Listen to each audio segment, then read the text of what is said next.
Assalamualaikum, berjumpa lagi bersama saya, Nur Fonsida, dalam sesi berbagi pemahaman dan pengalaman budaya positif modul 1.4. Mari kita simak bersama.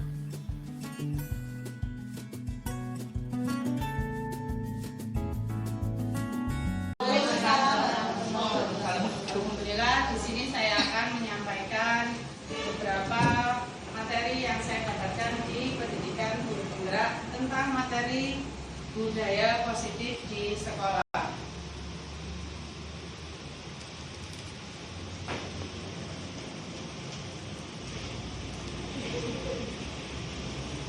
Nah, ini diawali dari kita mengetahui 5 kebutuhan dasar manusia. Ada penguasaan, kasih sayang, kesenangan, kebebasan, dan bertahan hidup. Nanti ini ada hubungannya dengan kalau anak-anak kita ngeles beralasan itu biasanya untuk memenuhi salah satu dari kebutuhan dasar manusia ini. Kemudian kita perlu ketika di kelas itu membuat keyakinan kelas atau bahkan keyakinan sekolah. Kenapa keyakinan kelas bukan peraturan sekolah? Karena kalau keyakinan kelas itu kesadaran nilai-nilai kebajikan dari aturan yang kita buat. Jadi bukan sekedar saya nanti takut dihukum supaya saya dapat hadiah, tapi karena yakin nilai-nilai di dalam aturan yang kita buat itu disadari oleh anak-anak dengan kesadarannya sendiri. Itu namanya keyakinan kelas. Itu bedanya dengan peraturan kelas. Itu kita buat bersama-sama, kemudian menggunakan kalimat positif ya. Ternyata dari guru penggerak saya baru tahu itu aturan yang kita buat atau keyakinan yang kita buat itu gunakan yang kalimat positif. Jadi tidak menggunakan jangan bicara saat pelajaran, jangan buang sampah sembarangan. Itu ternyata yang betul menggunakan kalimat positif. Buanglah sampah ke tempat sampah atau berjalanlah dengan tenang. Jadi nggak usah pakai kalimat jangan berlari gitu. Ayo membaca juz amma, jadi jangan ramai. Itu lebih baik adalah menggunakan kalimat yang positif. Kemudian keyakinan kelas yang kita susun bersama-sama itu baiknya ditempelkan di dinding kelas dan nanti bisa kita tinjau lagi ketika ada yang harus disesuaikan, ada yang sudah kurang sesuai. Sisi kontrol tadi kamu jelaskan satu persatu. Jadi kan hanya memberikan hukuman sama Ya, sebagai teman, oke, terima kasih Bu Anis. Yang sebagai penghukum tadi biasanya kita menanyakan begini. Biasanya nunjuk-nunjuk, nyindir, menyakiti itu termasuk penghukum. Kalau perkataan seperti ini, kalau kamu tidak melakukannya, kalau kamu nggak begini nanti akan saya jemur di halaman misalnya. Nah, itu sebagai penghukum. Nanti hasilnya adalah anak akan memberontak, terus mencari-cari pembenaran, menyalahkan orang lain. Kalau yang membuat orang merasa bersalah itu, yaitu tadi kita melaskan kasihan gitu, berarti itu seperti orang yang membuat merasa bersalah. Kalau hasilnya berarti anak akan menyembunyikan kesalahannya.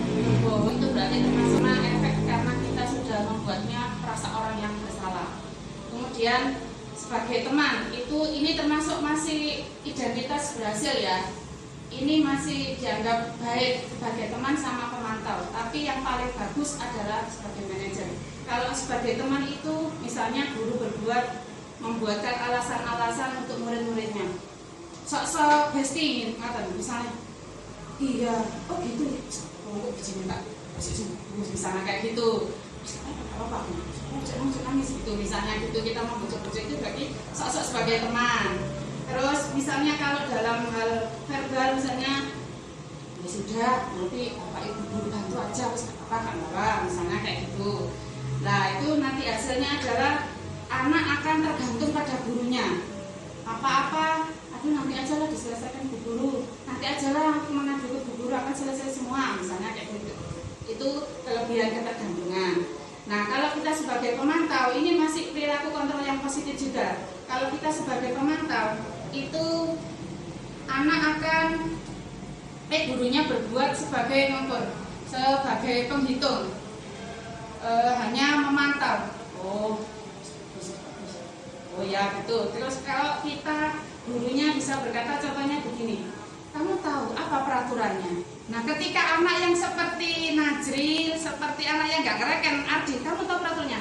Enggak lah, kita kan malah blank, kok nggak tahu gitu.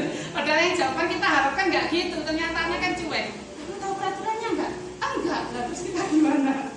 Itu berarti kita hanya sebagai pemantau.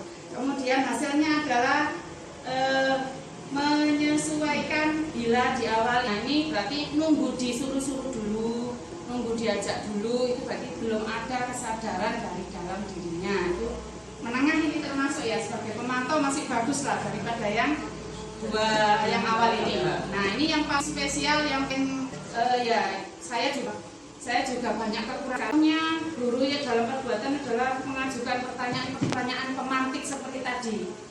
Salah nggak sih kayak gitu? Karena salah gimana? Itu berarti kita mengarahnya perbuatan kita ke begitu. Dan ini perkataannya yang bisa memancing adalah apa yang kamu yakini saya dengan perbuatan itu tadi sebenarnya keluargamu mengajarkan tak? Kayak gitu-gitu kan kita ajak sharingnya anak. Kemudian contoh pertanyaannya di sini, kalau kami memperbaikinya, nanti yang bisa kamu lakukan bantu kita sama-sama pergi. Misalnya kemarin ngajak Rendra ngomong karena anak suatu benar kali nih bulat enggak itu. Ternyata saya tanya alasannya apa sih gitu. Anak itu punya alasan.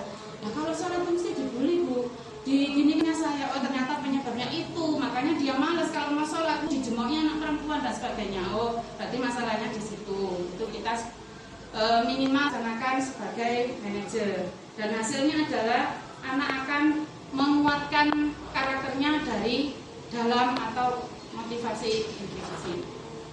Itu ini di 5 posisi kontrol kita sebagai guru, dan saya akan terus belajar dari panjenengan semua yang kita itu menyampaikan ke anak-anak begini ya, jangan gitu Tana, nanti Bu Guru ini capek, ayo kamu jadi anak yang baik. Nah, apakah kita itu bukannya melatih anak untuk menjadi memiliki hati yang peka Bu Nur? Jadi anak, oh ya rek guruku capek, aku tak berubah, aku jadi anak yang baik. Apakah tidak seperti itu Bu Nur? Di antara kita harus berpihak kepada siswa, menghamba kepada anak.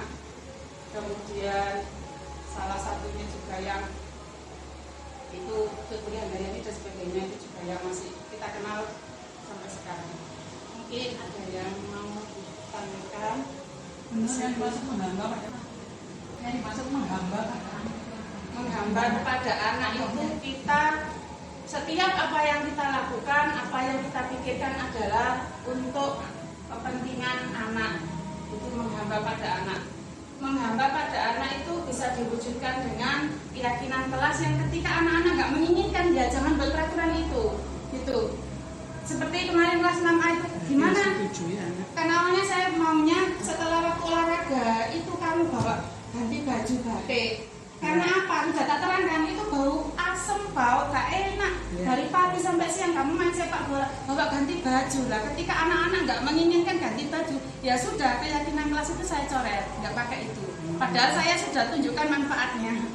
Jadi apapun yang kita lakukan ya tetap menghargai pendapat atau menghargai kepada anak. Selama itu nggak fatal tentang sopan santun kan kita mengarahkan. Kalau hanya sekedar itu ya mungkin itu bagian itu ya jangan sakar, nanti ujungnya malah mereka melanggar.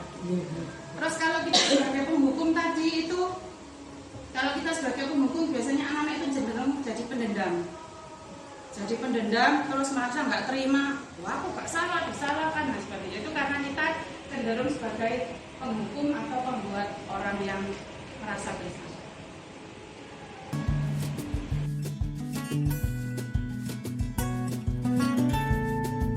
Menerima materi dari Bu Nur, saya banyak menerima pengetahuan yang selama ini belum saya ketahui dan sering saya langgar.